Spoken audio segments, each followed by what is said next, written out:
நியமன சட்டத்திற்கு எதிரான வழக்கு உச்சநீதிமன்றத்தில் இன்று விசாரணை.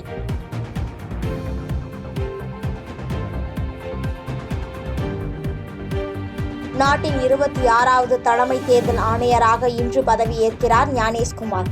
மூத்த தேர்தல் ஆணையராக சுக்பீர் சிங் சாந்து நியமனம்.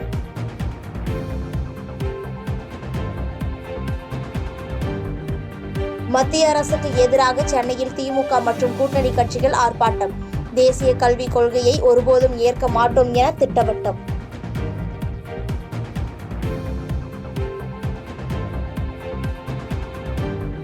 இந்தியை ஏற்றுக்கொண்டால் தாய்மொழி தமிழை விரைவில் இழந்து விடுவோம். தமிழ்நாடு ஒருபோதும் மும்மொழி கொள்கையை ஏற்காது என துணை முதலமைச்சர் உதயநிதி திட்டவட்டம்.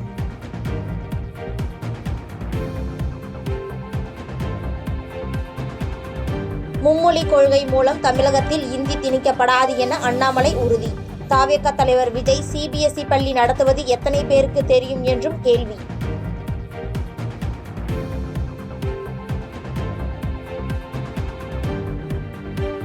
தனது மகன் எங்கு படித்தால் அண்ணாமலைக்கு என்ன என்று சீமான் கேள்வி.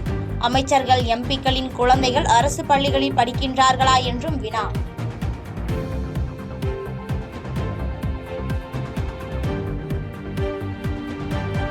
அறுபது ஆண்டுகளாக தமிழ் என்று பேசுகிறார்களே தவிர தமிழர்களும் தமிழ் இலக்கியத்திற்கும் எந்த சேவையும் செய்யவில்லை.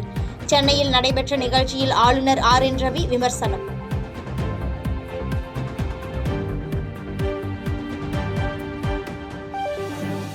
திண்டுக்கல் மாவட்டம் வத்தலகுண்டுவில் கட்டட தொழிலாளர்கள் 2 அடித்துக் கொலை. நவீன் என்ற இளைஞரை கைது செய்து காவல்துறை விசாரணை.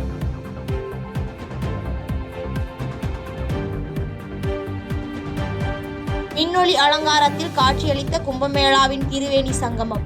மகா தீபாராதனை காட்டி ஏராளமான பெண்கள் வழிபாடு.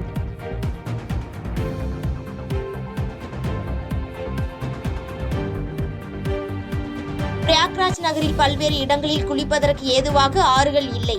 கும்பமேளா நடைபெற்று வரும் நிலையில் தேசிய மாசு கட்டுப்பாட்டு அதிர்ச்சி தகவல்.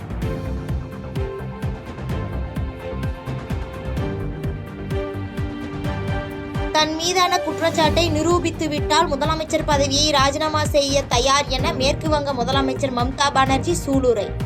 தீவிரவாதிகளோடு தொடர்பு இருப்பதாக பாஜக குற்றம் சாட்டிய நிலையில் மம்தா பானர்ஜி சவால்.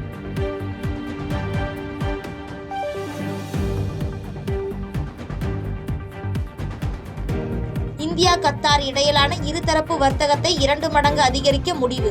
அடுத்த 5 ஆண்டுகளில் 2,43,000 கோடி ரூபாயாக உயர்த்த இலக்கு நிர்ணயம்.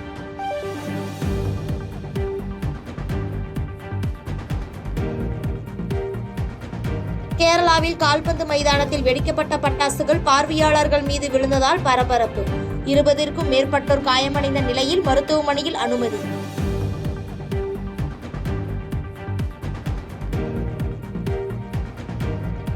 சவுதி அரேபியா தலைநகர் ரியாத்தில் உக்ரைன் விவகாரம் குறித்த அமெரிக்கா ரஷ்யா பிரதிநிதிகள் பேச்சுவார்த்தை.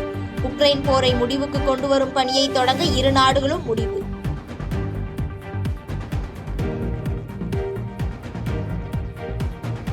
போப் பிரான்சிஸிற்கு நிமோனியா நோயால் 2 நுரையீரல்களும் பாதிக்கப்பட்டுள்ளதாக மருத்துவமனை அறிக்கை. சுவாச குழாய் தொற்றை சரி செய்ய தொடர்ந்து சிகிச்சை அளிக்கப்பட்டு வரும் நிலையில் பொதுமக்கள் பிரார்த்தனை. இன்று தொடங்குகிறது ஐசிசி சாம்பியன்ஸ் டிராபி கிரிக்கெட் தொடர். முதல் ஆட்டத்தில் பாகிஸ்தான் நியூசிலாந்து அணிகள் மோதல். பாதகம் செய்பவரை கண்டால் நாம் பயம் கொள்ளலாகாது பாப்பா. மோதி மிதித்து விடு பாப்பா, அவர் முகத்தில் உமிழ்ந்து விடு பாப்பா. அண்மை செய்திகளை உடனுக்குடன் தெரிந்து கொள்ள இணைந்திருங்கள் எம் நாடு தொலைக்காட்சியுடன்.